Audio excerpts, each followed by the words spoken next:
So inflation data, I think everybody of us heard of inflation in his lifetime, most likely when he will watch this course, especially during COVID. Inflation, what's the definition of inflation? It is the rise of overall prices of goods and services.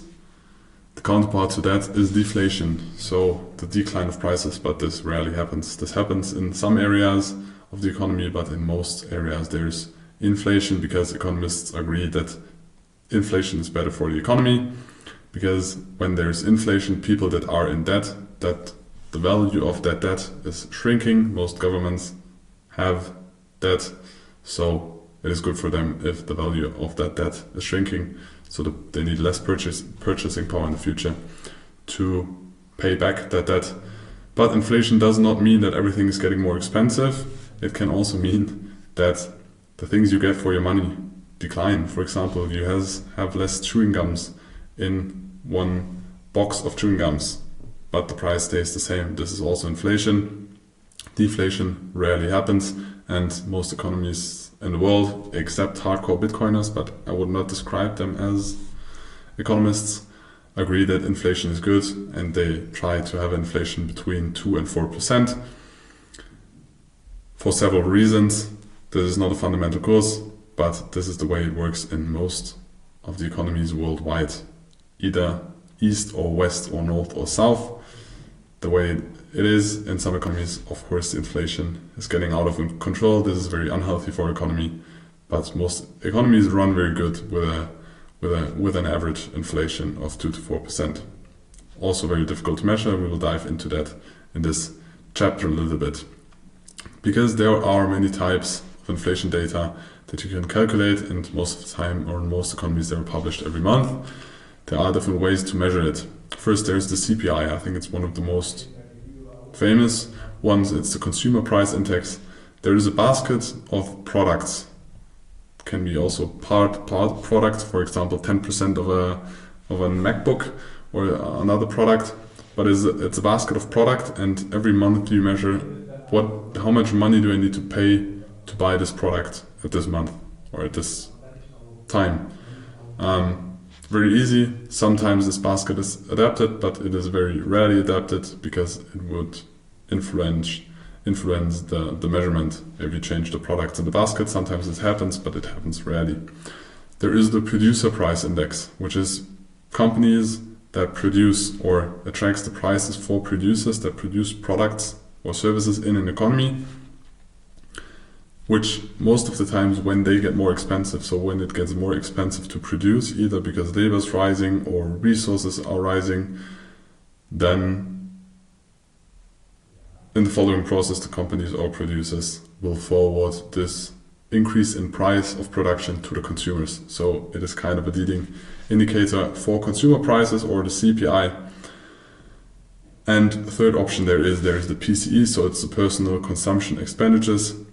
Different calculation like the CPI, because it tracks more a flexible basket. Because if something gets more expensive, for example, while oil was getting more expensive, or if oil or gas during the start of the Russian war is getting more expensive, people they buy less gas because it is more expensive. They search for alternatives that are maybe cheaper, or reduce the general need of gas, because we humans and also companies adapt to price fluctuations.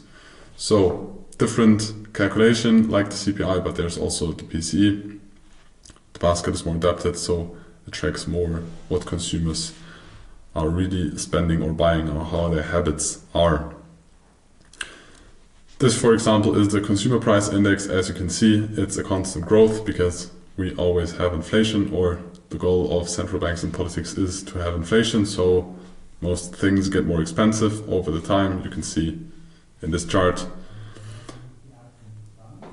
This is how much percentage growth there is in a year. So Y on Y does mean year on year. You can also view this on month on month, but if you have a more long-term view, you view it that way. So you can put the growth rates more into perspective than you just look at the total chart. Yes, you can extract the same data out of this chart, but to analyze and put in perspective and context, this one is way more easy. So as you can see, sometimes there are phases that are overheated, especially during COVID, because 8% inflation is way too much, or even 6% inflation is way too much. That's why central banks raise interest rates, because they try to slow down the economy, and then they try to extract liquidity and tackle inflation, like we explained in the earlier or in the slides before.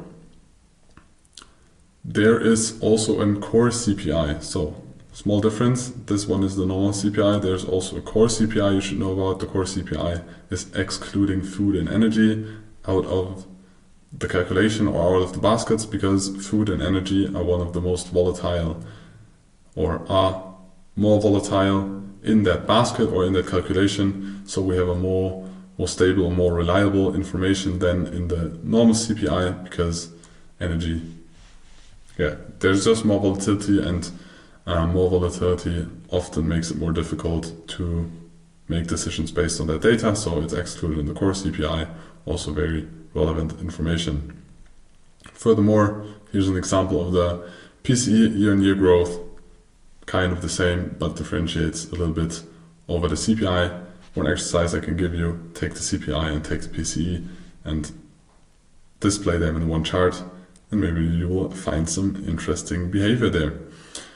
So the PCE can be a leading indicator, for example, for the CPI, because it is adapted more and it analyzes the personal consumption expenditure.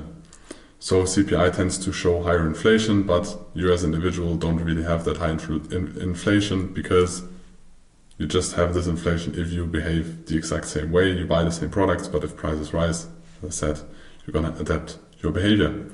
So this about the short and basic information about inflation, what inflation data there is, what are the differences.